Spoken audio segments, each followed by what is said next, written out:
ಓಂ ಶಾಂತಿ. ಇಂದಿನ ಮುರಳಿಯ ದಿನಾಂಕ 17/4/2025. ಇಂದಿನ ಮುರಳಿಯ ಮಹಾವಾಕ್ಯಗಳು. ಮೀಠೆ ಬಚ್ಚೆ, ಯಹ ರೂಹಾನಿ हॉस्पिटल तुम्हें आधा कल्प के लिए एवर हेल्दी बनाने वाली है. यहाँ तुम देही अभिमानी होकर बैठो.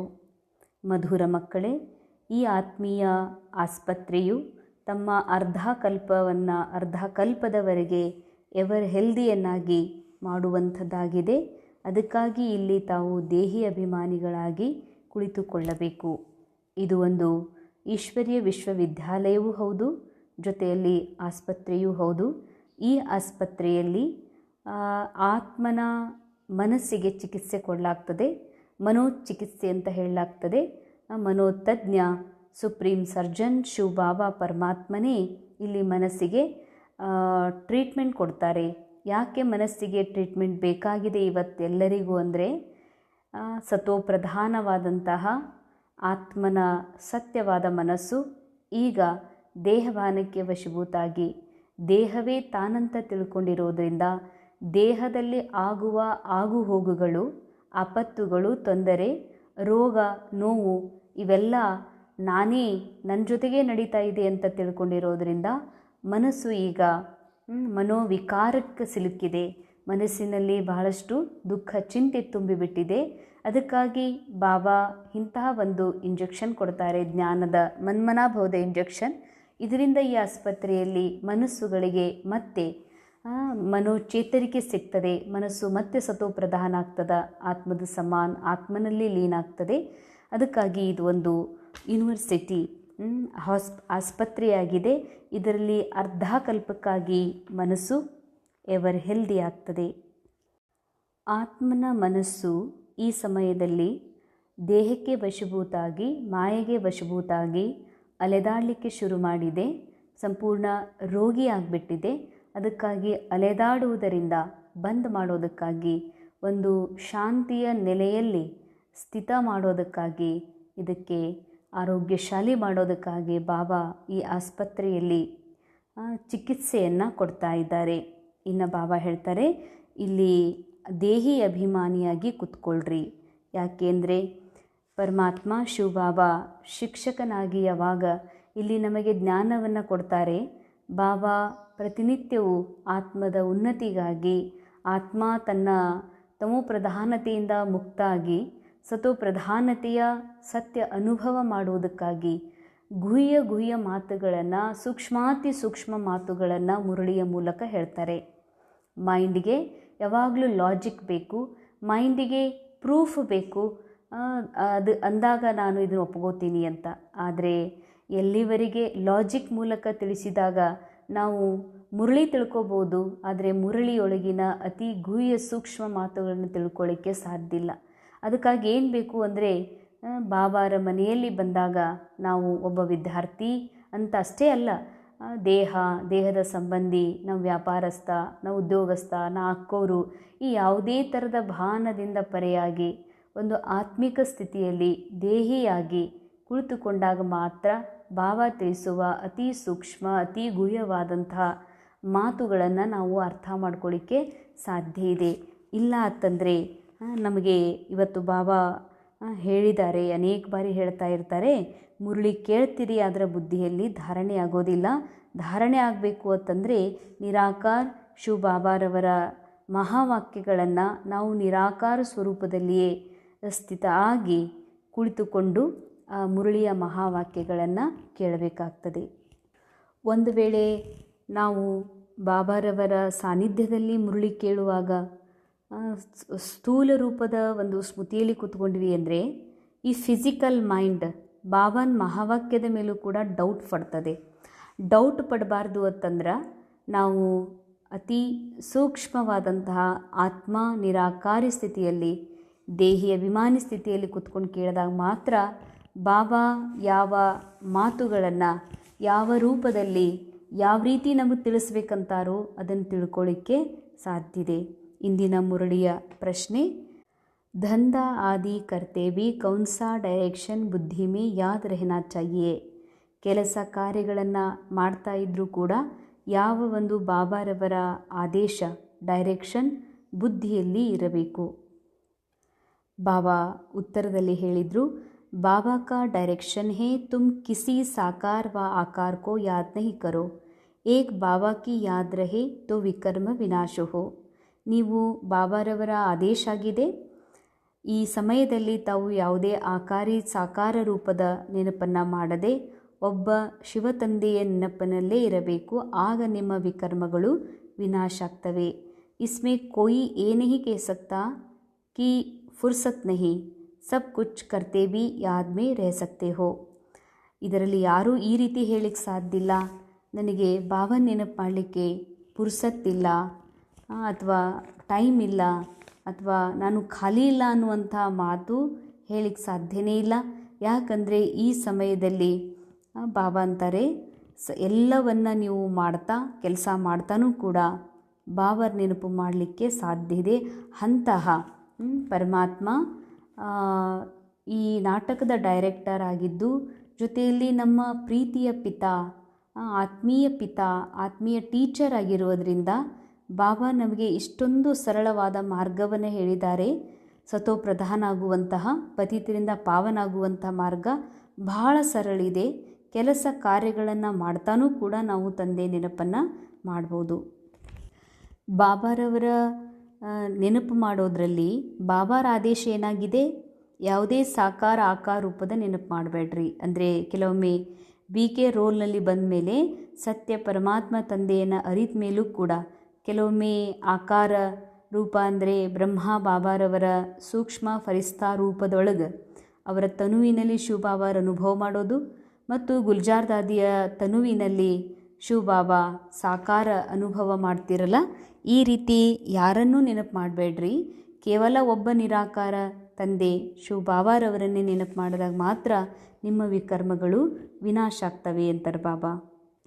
ಮೊದಲು ಬಾಬಾರ ಮಗು ಆಗೋಕ್ಕಿಂತ ಮೊದಲ ಶಿವಬಾಬಾರವರನ್ನು ನಾವು ಶಿವಲಿಂಗದ ರೂಪದಲ್ಲಿ, ಶಂಕರನ ಮೂರ್ತಿಯ ರೂಪದಲ್ಲಿ ನೆನಪು ಮಾಡ್ತಾ ಇದ್ವಿ. ಈಗಂತೂ BK ಆದಮೇಲೆ ನಾವಂತೂ ಅದನ್ನು ಬಿಟ್ಟಿವಿ. ಆದರೆ BK ಆದಮೇಲೂ ಕೂಡ ಏನು ನಡೆದಿದೆ ಅಂದರೆ, ಬ್ರಹ್ಮಾರ ತನುವಿನೊಳಗೆ ಅಥವಾ ಬ್ರಹ್ಮ ಬಾಬಾರ ಸೂಕ್ಷ್ಮ ತನುವಿನಲ್ಲಿ ಶಿವಬಾಬಾರ ನೆನಪು ಮಾಡೋದು ಅಥವಾ ಗುಲ್ಜಾರ್ ದಾದಿಯವರ ತನುವಿನಲ್ಲಿ ಬಾಬಾ ನೆನಪು ಮಾಡೋದಿದೆಯಲ್ಲ, ಇದರಿಂದಲೂ ಬಾಬಾ ಪರೆಯಾಗಿ ಕೇವಲ ಆತ್ಮ ಬಿಂದುವಾಗಿ ಬಿಂದು ನಿರಾಕಾರ ಶಿವತಂದೆಯ ನೆನಪು ಮಾಡಬೇಕು ಅಂತಾರೆ ಬಾಬಾ. ಈಗೂ ಕೂಡ ಸೂಕ್ಷ್ಮ ಲೋಕದಲ್ಲಿ ಬಾಬ್ ದಾದಾರ ತನುವಿನಲ್ಲಿ ನಾವು ಬಾಬಾರ ಅನುಭವ ಮಾಡ್ತೀವಿ. ಬಾಬಾ ಹೇಳ್ತಾರೆ, ಅದು ಕೂಡ ಪೂರ್ಣ ಯಥಾರ್ಥ ನೆನಪಲ್ಲ. ಯಾಕಂದರೆ ಅಲ್ಲಿ ವಿಕರ್ಮಗಳು ವಿನಾಶ ಆಗೋದಿಲ್ಲ. ವಿಕರ್ಮ ವಿನಾಶ ಆಗಬೇಕು ಅಂದರೆ ನಾವು ನಿರಾಕಾರ ಬಿಂದುವಾಗಿ ಮೂಲ ಸ್ಥಿತಿಯಲ್ಲಿ ಹೋಗಿ ನಮ್ಮ ಸತ್ಯದಲ್ಲಿ ಸ್ಥಿತ ಆಗಿ ಸತ್ಯ ಶಿವತಂದೆಯ ನೆನಪನ್ನು ಮಾಡಬೇಕಾಗಿದೆ. ಆದರೆ ಬಾಬಾ ಹೇಳ್ತಾರೆ, ವಿಕರ್ಮಗಳು ವಿನಾಶ ಆಗೋದು ಅಂತಂದರೆ ಡ್ರಾಮಾದ ನೆನಪಿನಿಂದ ಪರೆಯಾಗಿ ಆತ್ಮ ಸ್ಥಿತಿಯನ್ನು ಪಕ್ಕಾ ಮಾಡಿಕೊಳ್ಳುವಂಥದ್ದು. ಅರ್ಥಾತ್ ಯಾವುದು ಡ್ರಾಮಾದ ರೋಲ್ ಒಳಗಿನ ಏನೆಲ್ಲ ಸ್ಮೃತಿಗಳ ಲೇಯರ್ ಆತ್ಮದ ಮೇಲೆ ಅಂಟುಕೊಂಡಿದೆಯೋ ಅದೆಲ್ಲವೂ ಇಳಿದು ಹೋಗಬೇಕು, ಆತ್ಮ ಸ್ವಚ್ಛ ಆಗಬೇಕು ಅಂತಂದರೆ ನಾವು ನಿರಾಕಾರ ಶಿವತಂದೆಯನ್ನೇ ನೆನಪು ಮಾಡಬೇಕಿದೆ. ಆದರೆ ನಿರಾಕಾರ ಶಿವತಂದೆಯನ್ನು ನೆನಪು ಮಾಡೋದಕ್ಕಾಗಿ, ನಾನು ಆತ್ಮ ನಿರಾಕಾರ ಸ್ಥಿತಿಯಲ್ಲಿ ಬರೋದಕ್ಕಾಗಿ ಕೆಲಸ ಮಾಡ್ತಾನೂ ಕೂಡ ಇದನ್ನು ಮಾಡ್ಬೋದು ಅಂತಾರೆ ಬಾಬಾ. ಯಾಕೆಂದರೆ ಕೆಲಸಗಳಿಗೆ ಎಂಡಿಲ್ಲ. ಕರ್ಮಕ್ಷೇತ್ರದಲ್ಲಿ ನಾವು ರೋಲ್ ಪ್ಲೇ ಮಾಡಲಿಕ್ಕೆ ಬಂದೀವಿ. ಈ ಇಂದ್ರಿಯಗಳ ಶರೀರವನ್ನು ತೊಟ್ಕೊಂಡಿದ್ದೀವಿ ಅಂದರೆ ನಾವು ಕರ್ಮವನ್ನು ಮಾಡಲೇಬೇಕು. ಆದರೆ ನಾವು ಮಾಡಿರುವಂಥ ವಿಕರ್ಮಗಳಿಂದ ಮುಕ್ತ ಆಗಬೇಕು ಅಂದರೆ, ನಿನ್ನೇನು ಬಾಬಾ ಹೇಳಿದರು, 63 ಜನ್ಮದ 63 ರೋಲ್ಗಳಲ್ಲಿ ನೀವು ಪಾಪ ಮಾಡ್ತಾ ಬಂದಿದ್ದೀರಿ ಅಂದಮೇಲೆ ಎಲ್ಲ ಪ್ರಕಾರದ ಪಾಪವನ್ನು ನೀವು ಮಾಡಿದ್ದೀರಿ.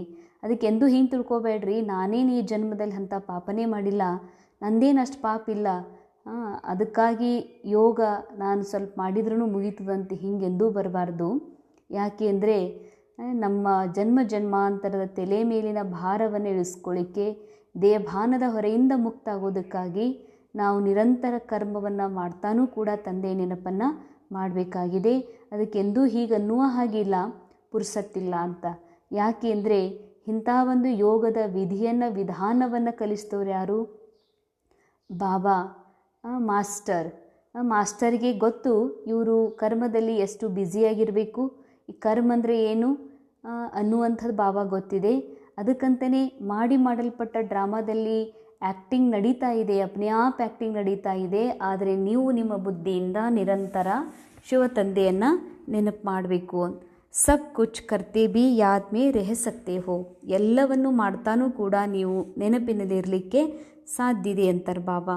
अच्छा मीठे मीठे रूहानी बच्चों प्रति बाबा का गुड मॉर्निंग के बाद बच्चों को कहा जाता है बाबा को याद करो. ಮಧುರಾತಿ ಮಧುರ ಆತ್ಮೀಯ ಮಕ್ಕಳ ಪ್ರತಿಯಾಗಿ ಬಾಬಾ ಗುಡ್ ಮಾರ್ನಿಂಗ್ ಹೇಳ್ತಾರೆ. ಗುಡ್ ಮಾರ್ನಿಂಗ್ ಅಂದರೆ ಅಂಧಕಾರ ದೂರಾಗಿ ಯಾವಾಗ ಆತ್ಮದ ಸತ್ಯ ಬೆಳಕು ಪ್ರಕಾಶ ಆತ್ಮ ಅನುಭವ ಮಾಡ್ತದೋ ಅದು ನಾವು ಆತ್ಮರಿಗಾಗಿ ಗುಡ್ ಮಾರ್ನಿಂಗ್. ಈ ಮನಸ್ಸಿಗೆ ಗುಡ್ ಮಾರ್ನಿಂಗ್ನ ನಂತರ ಮಕ್ಕಳಿಗೆ ಬಾಬಾ ಹೇಳ್ತಾರೆ ತಂದೆ ನೆನಪು ಮಾಡ್ರಿ. ಬುಲಾತೆ ಭಿ ಹೇ ಪತೀತ್ ಪಾವನ್ ಆಕರ್ ಪಾವನ್ ಬನಾओ. तो बाबा पहले ही कहते रूहानी बाबा को याद करो. ನೀವು ಶಿವ ಬಾಬಾ ಹೇಳ್ತಾರೆ ನೀವು ನನ್ನನ್ನು ಕರೆದಿರುವುದೇ ಪತಿತರಿಂದ ಪಾವನ ಆಗೋದಕ್ಕಾಗಿ. ಅಂದಮೇಲೆ ಬಾಬಾ ಮೊದಲು ಇದನ್ನೇ ಹೇಳ್ತಾರೆ, ಮಕ್ಕಳೇ ಹೇ ಆತ್ಮರೇ ತಂದೆಯನ್ನು ನೆನಪು ಮಾಡ್ರಿ ಅಂತ.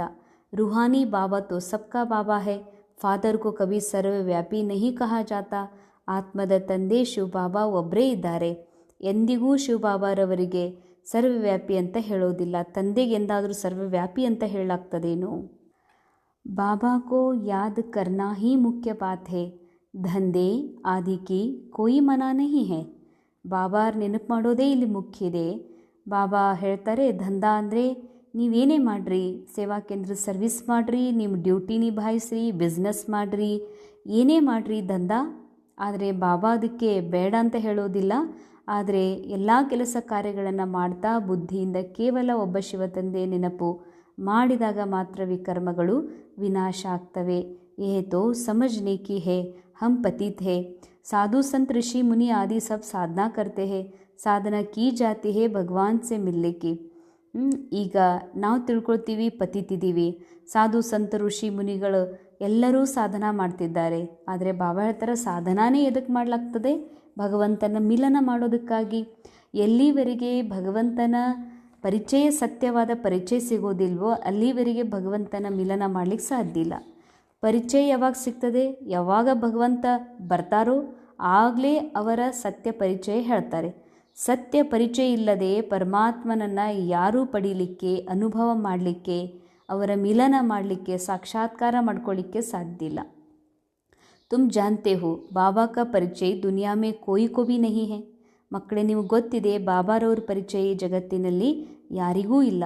ದೇಹ ಕಾ ಪರಿಚಯ ತೋ ಸಬ್ಕೋ ಹೈ, ಬಡಿ ಚೀಸ್ ಕಾ ಪರಿಚಯ ಜಟ್ ಹೋ ಜಾತಾ. ದೇಹದ ಪರಿಚಯ ಎಲ್ಲರಿಗೂ ಇದೆ. ಇವತ್ತು ಮೆಡಿಕಲ್ ಸೈನ್ಸ್ ಒಳಗೆ ಈ ಶರೀರದ ಎಷ್ಟೊಂದು ಆವಿಷ್ಕಾರ ಆಗಿದೆ. ಶರೀರದೊಳಗಿನ ಎಲ್ಲ ರೋಗಗಳಿಗೆ ಅಂಗಾಂಗಗಳ ರೀಪ್ಲೇಸ್ಮೆಂಟ್ ಮಾಡೋದರಲ್ಲಿ ಅಷ್ಟೊಂದು ಮುಂದುವರೆದಿದೆ. ಅಂದರೆ ಸ್ಥೂಲ ರೂಪ ಏನು ಕಣ್ಣಿಗೆ ಕಾಣಿಸ್ತದ ಅದ್ರ ಬಗ್ಗೆ ಎಲ್ಲರೂ ತಿಳ್ಕೊತಾರೆ. ಆತ್ಮ ಕಾ ಪರಿಚಯ ತೋ ಜಬ್ ಬಾಬಾ ಆಯೆ ತಬ್ ಸಮझाए. ಆತ್ಮದ ಪರಿಚಯ ಎಲ್ಲಿವರೆಗೆ ಬಾಬಾ ಬರೋದಿಲ್ಲ ಅಲ್ಲಿವರೆಗೆ ತಿಳ್ಕೊಳ್ಳಿಕ್ಕೆ ಸಾಧ್ಯ ಇಲ್ಲ. ಆತ್ಮ और शरीर दो चीज़ें है. आत्मा एक स्टार है और बहुत सूक्ष्म है. आत्मा शरीर ಎರಡು वस्तु. आत्मा बड़ा सूक्ष्म है अंतर बाबा, उनको देख नहीं सकते. तो यहाँ जब आकर बैठते हो तो देही अभिमानी होकर बैठना. ये भी एक हॉस्पिटल है ना आधा कल्प के लिए एवर हेल्दी होने की. ಬಾಬಾ ಹೇಳ್ತಾರೆ ಇಲ್ಲಿ ಕ್ಲಾಸ್ನಲ್ಲಿ ಮುರಳಿ ಕೇಳುವಾಗ ದೇಹಿ ಅಭಿಮಾನಿ ಯಾಕಾಗಬೇಕು ಅಂತಂದರೆ ಬಾಬಾ ಹೇಳುವ ಯಾವ ಸ್ವರೂಪದಲ್ಲಿ ನನಗೆ ಆ ದಿನ ಆ ಕ್ಷಣ ಆ ಸಮಯದಲ್ಲಿ ಸತ್ಯ ಜ್ಞಾನದ ಮೂಲಕ ನನ್ನನ್ನು ಜಾಗೃತ ಮಾಡಲಿಕ್ಕೆ ಆತ್ಮಸ್ಥಿತಿಗೆ ಕರೆದೊಯ್ಯೋದಕ್ಕಾಗಿ ಯಾವ ಜ್ಞಾನದ ಗುಹ್ಯ ಮಾತುಗಳನ್ನು ಬಾಬಾ ಹೇಳ್ತಾರೋ ಅದನ್ನು ಕೇಳಬೇಕು ಅಂತಂದರೆ ಅವಶ್ಯವಾಗಿ ನಾವು ದೇಹಿ ಅಭಿಮಾನಿಯಾಗಿ ನಿರಾಕಾರ ಸ್ಥಿತಿಯಲ್ಲಿ ಅಥವಾ ಸೂಕ್ಷ್ಮ ಆತ್ಮಸ್ಥಿತಿಯಲ್ಲಿ ಸ್ಥಿತ ಆಗಿ ನಾವು ಮುರಳಿಯ ಮಹಾವಾಕ್ಯಗಳನ್ನು ಕೇಳಬೇಕಾಗ್ತದೆ. ಇಂದಿನ ಮುರಳಿಯ ಮುಖ್ಯ ಮಹಾವಾಕ್ಯಗಳು: ರೂಪ ಬಸಂತರಾಗಿ ಮುಖದಿಂದ ಸದಾನು ಜ್ಞಾನ ರತ್ನಗಳನ್ನೇ ಹರಡಿಸಬೇಕಾಗಿದೆ. ಬಹುತ್ ಬಹುತ್ ಮೀಠಾ ಬನ್ನಾ ಹೈ, ಕಭಿ ಭಿ पत्थर कटु वचन नहीं निकालना है. ಬಹಳ ಬಹಳ ಮಧುರರಾಗಬೇಕು. ಎಂದಿಗೂ ಕೂಡ ಕಲ್ಲಿನ ಅಥವಾ ಕಟು ವಚನಗಳನ್ನು ಎಂದೂ ಬಾಯಿಯಿಂದ ಬರಬಾರ್ದು. ಯಾವಾಗ ನಾವು ಆತ್ಮ ಅಭಿಮಾನಿ ಸ್ಥಿತಿಯಲ್ಲಿ ಇರ್ತೀವಿ, ಆಂತರಿಕವಾಗಿ ಆ ಅಭ್ಯಾಸದಲ್ಲಿ ತೊಡಗಿರ್ತೀವಿ ಅಥವಾ ಆನಂದದ ಅನುಭವ ಮಾಡ್ತೀವಿ, ಇನ್ನೊಬ್ಬರಿಗೆ ನಮ್ಮ ರೋಲ್ನ ಮೂಲಕ ಬಹಳ ಮಧುರತೆಯ ಅನುಭವ ಆಗ್ತದೆ. ಯಾವಾಗ ನಾವು ಆತ್ಮಸ್ಥಿತಿಯಲ್ಲಿರ್ತೀವಿ ಆಗ ಆತ್ಮದ ಸತ್ಯ ಅನುಭವ ಮಾಡುವಂಥ ಆತ್ಮರಿಗೆ ರೋಲ್ ಒಳಗೆ, ಈ ನಾಟಕದೊಳಗೆ ಯಾರೇ ಇರಲಿ ಅವ್ರ ಬಗ್ಗೆ ಘೃಣ, ದ್ವೇಷ ಅಥವಾ ತಿರಸ್ಕಾರ ಅಥವಾ ಕೆಟ್ಟ ಭಾವನೆ ಬರಲಿಕ್ಕೆ ಸಾಧ್ಯ ಇಲ್ಲ. ಆಗ ತಮ್ಮ ರೋಲ್ನ ಮೂಲಕ ಇನ್ನೊಬ್ಬರಿಗೆ ಮಧುರತೆಯ ಅನುಭವ ಆಗ್ತದೆ. दूसरा पॉइंट, ज्ञान और योग में तीखा बन अपना और दूसरों का कल्याण करना है. ಜ್ಞಾನ ಯೋಗದಲ್ಲಿ ತೀಕ್ಷ್ಣರಾಗಿ ತಮ್ಮ ಹಾಗೂ ಅನ್ಯರ ಕಲ್ಯಾಣವನ್ನು ಮಾಡಿಕೊಳ್ಬೇಕಿದೆ. अपनी ऊंच तकदीर बनाने का पुरुषार्थ करना है, अंधों की लाठी बनना है. ತಮ್ಮ ಅದೃಷ್ಟ ಶ್ರೇಷ್ಠ ಮಾಡಿಕೊಳ್ಳುವಂತಹ ಪುರುಷಾರ್ಥ ಮಾಡಬೇಕು, ಅಂಧರಿಗೆ ಊರುಗೋಲಾಗಬೇಕಾಗಿದೆ. ಎಷ್ಟು ನಾವು ಯೋಗದಲ್ಲಿ ಅರ್ಥಾತ್ ಆತ್ಮಿಕ ಅವಸ್ಥೆಯಲ್ಲಿರ್ತೀವಿ, ಸೂಕ್ಷ್ಮತೆಯಲ್ಲಿ ಹೊರಟು ಹೋಗ್ತೀವಿ, ಆಗ ಸ್ವಯಂ ನನ್ನ ಆತ್ಮದ ಕಲ್ಯಾಣವೂ ಆಗ್ತದೆ. ಆಗ ಬೇರೆಯವ್ರದ್ದು ಸೇವೆ, ಆತ್ಮಸ್ಥಿತಿಯಲ್ಲಿದ್ದಾಗ ಮಾತ್ರ ಇನ್ನೊಂದು ಆತ್ಮಕ್ಕೆ ನಾವು ಸತ್ಯ ಜ್ಞಾನದ ಪ್ರಕಾಶವನ್ನು ಕೊಡಲಿಕ್ಕೆ ಮತ್ತು ಅವರಿಗೂ ದೇಹಭಾನದಿಂದ ಮುಕ್ತ ಮಾಡಲಿಕ್ಕೆ ಸಾಧ್ಯ ಇದೆ. ಎಷ್ಟೆಷ್ಟು ನಾನು ನನ್ನ ಆತ್ಮ ಸತೋಪ್ರಧಾನ ಸ್ಥಿತಿಯ ಅನುಭವ ಮಾಡ್ತಾ ನಾನು ನನ್ನ ಸತೋಪ್ರಧಾನ ದೃಷ್ಟಿಯಿಂದ ಎಲ್ಲ ರೋಲ್ಗಳೊಳಗಿರುವಂತಹ ಆತ್ಮದ ಅವಸ್ಥೆಯನ್ನು ನೋಡ್ತೀನಿ, ಆ ಸತೋಪ್ರಧಾನತೆಯನ್ನು ನೋಡ್ತೀನಿ, ಅಷ್ಟಷ್ಟು ಅವರು ಕೂಡ ಆ ರೋಲ್ನಿಂದ ಪರೆಯಾಗುವ, ದೇಹಭಾನದಿಂದ ಪರೆಯಾಗುವ ಒಂದು ಕಲ್ಯಾಣ ಅವ್ರ ಮೂಲಕ ಆಗ್ತದೆ, ಅವರಿಂದ ಆಗ್ತದೆ. ಇದು ಈ ರೀತಿಯಾಗಿ ಬಾಬಾ ಹೇಳ್ತಾರೆ, ನಮ್ಮದು ಅದೃಷ್ಟ ಬೆಳಗ್ತಾ ಹೋಗ್ತದೆ ಇಂತಹ ಸೇವೆ ಮಾಡೋದರಿಂದ. ಇಂದಿನ ವರದಾನ ಆಗಿದೆ, त्रिस्मृति स्वरूप का तिलक धारण करने वाले संपूर्ण विजयी भव. ಮೂರು ಸ್ಮೃತಿಗಳ ಸ್ವರೂಪದ ತಿಲಕ ಧಾರಣೆ ಮಾಡಿಕೊಳ್ಳುವಂತಹ ಸಂಪೂರ್ಣ ವಿಜಯಿಗಳು ಆಗ್ರಿ. स्वयं की स्मृति, बाबा की स्मृति और ड्रामा के नॉलेज की स्मृति, इन्हीं तीन स्मृतियों में सारे ज्ञान का विस्तार समाया हुआ है. ಸ್ವಯಂನ ಸ್ಮೃತಿ, ಬಾಬಾರ ಸ್ಮೃತಿ, ಡ್ರಾಮಾದ ಜ್ಞಾನದ ಸ್ಮೃತಿ, ಈ ಮೂರು ಸ್ಮೃತಿಯಲ್ಲೇ ಇಡೀ ಜ್ಞಾನದ ವಿಸ್ತಾರ ಸಮಾವೇಶ ಆಗಿದೆ. ತೀನ್ ತಿಲಕ್, ಮೂರು ಬಿಂದು ಧಾರಣೆ ಯಾವಾಗ ಆಗಕ್ಕೆ ಸಾಧ್ಯ? ಯಾವಾಗ ಈ ಸ್ಮೃತಿ ಇರ್ತದ ಒಳಗಡೆಯಿಂದ ನಾ ಆತ್ಮ ಬಿಂದು ಇದ್ದೀನಿ, ಏಕ್ದಮ್ ಕಂಪ್ಲೀಟ್ ಇದ್ದೀನಿ, ಶಿವಬಾಬನು ಬಿಂದು ಇದ್ದಾರೆ, ಈ ಡ್ರಾಮಾನೂ ಬಿಂದು. ಡ್ರಾಮಾಕ್ಕೆ ಬಿಂದು ಯಾವಾಗ ಹಾಕಕ್ಕೆ ಸಾಧ್ಯ ಅಂದರೆ ಇದು ಮಾಡಲ್ಪಟ್ಟಂತಹ ನಾಟಕ ಆಗಿದೆ, ಇಲ್ಲಿ ಯಾವುದೂ ಮಾಡುವಂಥದ್ದಿಲ್ಲ, ಇದು ಪ್ರೀ ರೆಕಾರ್ಡೆಡ್ ಇದೆ, ವಾಪಸ್ ರಿಪೀಟ್ ಆಗ್ತಾ ಇದೆ ಅನ್ನೋದು ಯಾವಾಗ ಬುದ್ಧಿಯಲ್ಲಿ ಪಕ್ಕಾ ಆಗ್ತದೋ, ಸ್ವಯಂನ ಸ್ಮೃತಿ ಬಿಂದು ಅಂತ ಸ್ಮೃತಿಯಲ್ಲಿ ಸ್ಥಿತ ಆಗ್ತದೋ, ಆಗ ಡ್ರಾಮಾಕ್ಕೆ ಬಿಂದು ಇಡಲಿಕ್ಕೆ ಸಾಧ್ಯ. ಆಗನೇ ಮೂರು ಸ್ಮೃತಿಗಳ ಸ್ಥಿತಿಯೊಳಗೆ ನಾವು ಸ್ವರೂಪದಲ್ಲಿ ಇರಲಿಕ್ಕೆ ಸಾಧ್ಯ ಇದೆ. ಈ ವಿಶ್ವ ನಾಟಕದಲ್ಲಿ ಹೊಸದೇನೂ ಮಾಡೋದಿಲ್ಲ. ಬಾಬಾ ಹೇಳ್ತಾರೆ, ನಥಿಂಗ್ ನ್ಯೂ, ಹೊಸದೇನೂ ಮಾಡೋದೇ ಇಲ್ಲ, ಏನೂ ಹೊಸದಿಲ್ಲ, ನನ್ನಿಂದ ಏನೂ ಹೊಸದು ಕ್ರಿಯೇಟ್ ಆಗೋದೇ ಇಲ್ಲ. ಕೇವಲ ಏನೇ ಮಾಡೋದು ನಿಮಿತ್ತ ಮಾತ್ರ ರೋಲ್ ಪ್ಲೇ ಮಾಡೋದಿದೆ, ಅದೇ ಆಗಿದ್ದೆ ವಾಪಸ್ ಸೇಮ್ ಅದೇ ರಿಪೀಟ್ ಆಗ್ತಾ ಇದೆ. ನಾನಂತೂ ಬಿಂದು ಸಾಕ್ಷಿ ದೃಷ್ಟ ಇದ್ದೀನಿ. ಈ ನಾಟಕವನ್ನು ಕೇವಲ ನೋಡಬಲ್ಲಂತಹ ಶಕ್ತಿ ಉಳ್ಳಂತಹ ನಾ ಆತ್ಮ ದೃಷ್ಟ ಇದ್ದೀನಿ ಅನ್ನೋದು ಯಾವಾಗ ಬರ್ತದೋ ಅವಾಗ ಬಿಂದು ಹಾಕುವುದು ಸಹಜ ಆಗ್ತದೆ. ಆತ್ಮ ಬಿಂದುವಿನ ಸ್ಥಿತಿಯಲ್ಲಿ ಸ್ಥಿತ ಆಗುವುದೇ ಆತ್ಮದ ನಾಲೆಜ್. ಮತ್ತು ಆತ್ಮ ಬಿಂದು ಅಂತ ತಿಳ್ಕೊಂಡಾಗ್ಲೇ ಆತ್ಮದ ತಂದೆ ಪರಮಾತ್ಮನ ಸ್ಮೃತಿಯಲ್ಲಿರಲಿಕ್ಕೆ ಸಾಧ್ಯ.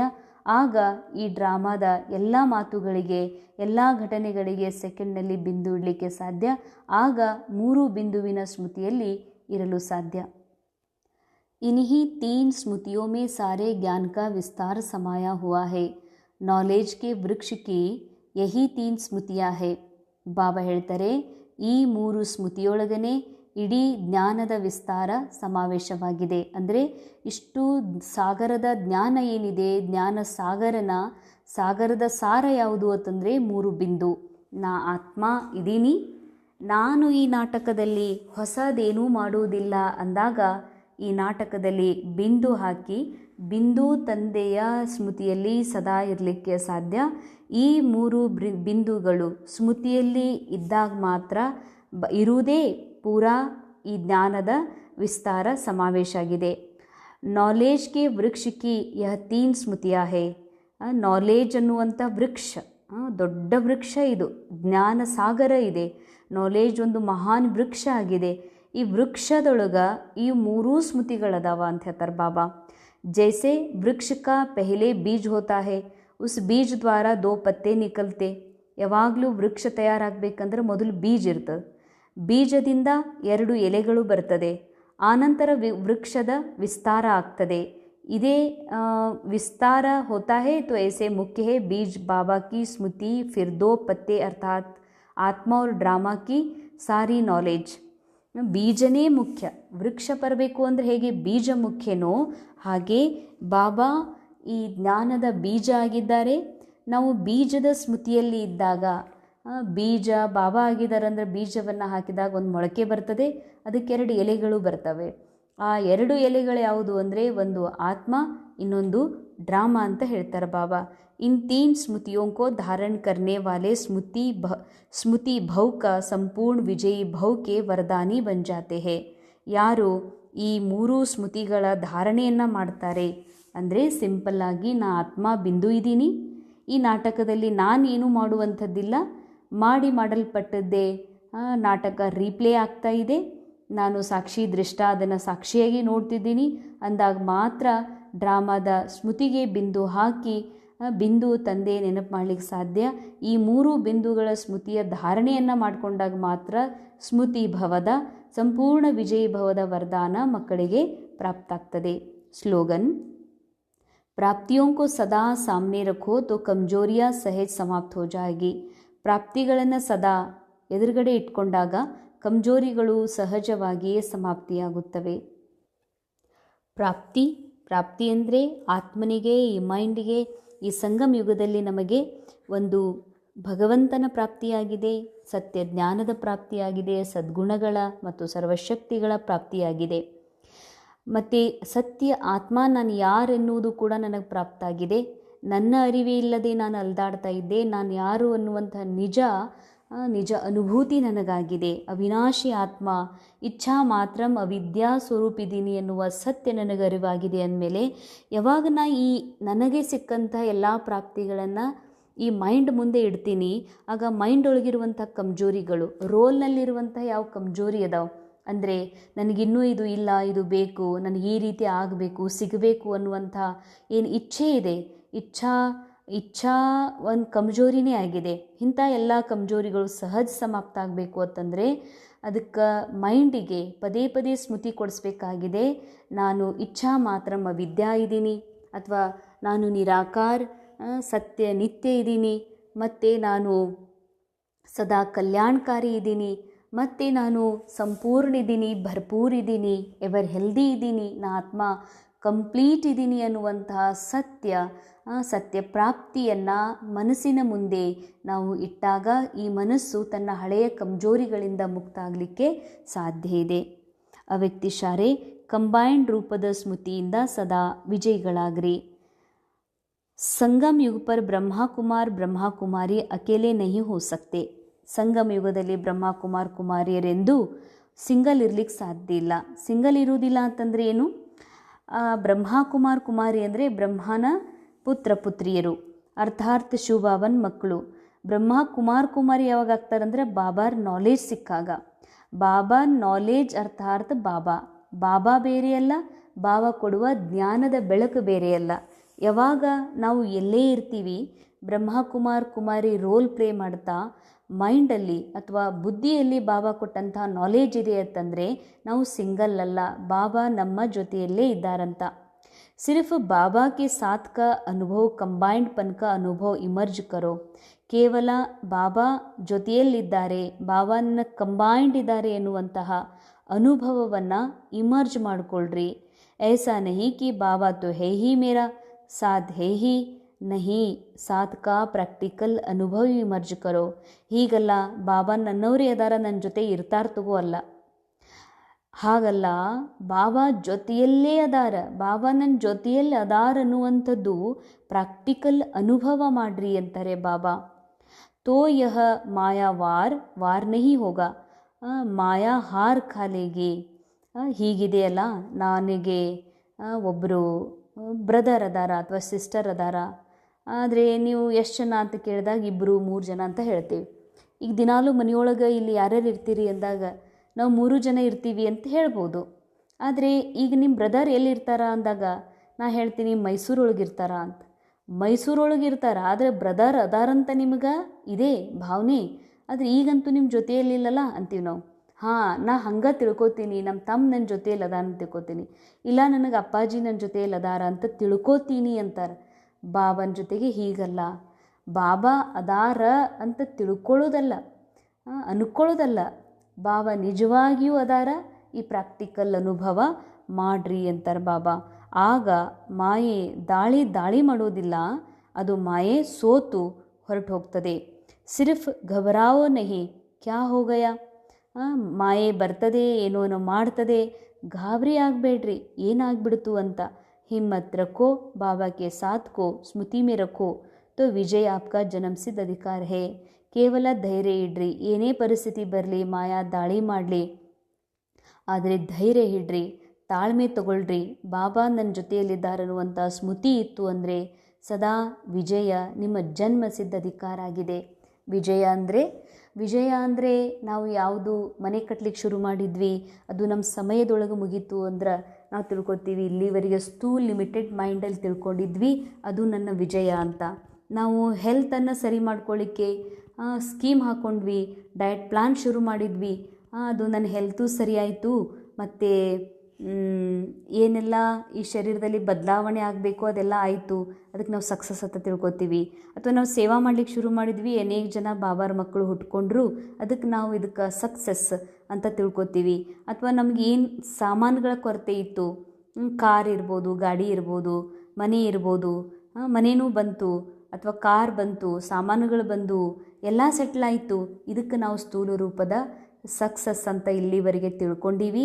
ಆದರೆ ಬಾಬಾ ಹೇಳ್ತಾರೆ ವಿಜಯಿ ಆಗೋದು ಅಂತಂದರೆ ಡ್ರಾಮಾದಲ್ಲಿ ಏನೇ ಆಗಲಿ ಹೋಗಲಿ, ನಾನಂತೂ ಸದಾ ಹಗುರ ಮತ್ತು ಖುಷಿಯಿಂದ ಇರೋದು ಮತ್ತು ಈ ನಾಟಕವನ್ನು ಸಾಕ್ಷಿ ದೃಷ್ಟ ಆಗಿ ಸಮಭಾವದಿಂದ ಅನುಭವ ಮಾಡೋದು, ಇದಕ್ಕಂತಾರ ವಿಜಯ ಅಂತ. ವಿಜಯ ಅಂತಂದರೆ ಹಾನಿಯಾಗಲಿ ಲಾಭ ಆಗಲಿ, ಯಶಸ್ಸು ಸಿಗದೇ ಇರಲಿ, ಆದರೆ ಅದು ನಾಟಕದಲ್ಲಿ ನಥಿಂಗ್ ನ್ಯೂ ಎನ್ನುವಂಥ ಪಾಠ ಪಕ್ಕಾ ಮಾಡಿಕೊಂಡು ಸದಾ ಹಗೂರ ಇರೋದು.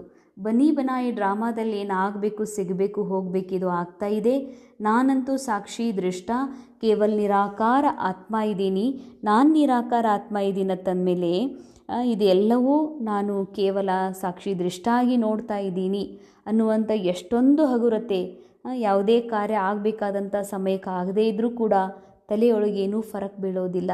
ಯಾಕೆ ಅಂದರೆ ಅದು ಡ್ರಾಮಾ ಅನುಸಾರನೇ ಆಗ್ತದ, ಮೊದಲು ಆಗೋದಿಲ್ಲ, ಲೇಟನೂ ಆಗೋದಿಲ್ಲ, ಫಿಕ್ಸ್ಡ್ ಟೈಮ್ ಒಳಗೆ ಆಗ್ತದ ಅನ್ನುವಂಥ ನಾಲೇಜ್ ಯಾವಾಗ ಬರ್ತದೋ, ನಾಲೇಜ್ ಯಾವಾಗ ಸದಾ ನನ್ನ ಜೊತೆಯಲ್ಲಿರ್ತದೋ, ನನ್ನ ಬುದ್ಧಿಯಲ್ಲಿ ಕಂಬೈಂಡ್ ಇರ್ತದೋ, ಆಗ ಹಗುರತೆಯ ಮತ್ತು ಖುಷಿಯ ಅನುಭೂತಿ ಏನಾಗ್ತದೋ ಇದಕ್ಕನೇ ವಿಜಯ ಅಂತ ಹೇಳಲಾಗ್ತದೆ.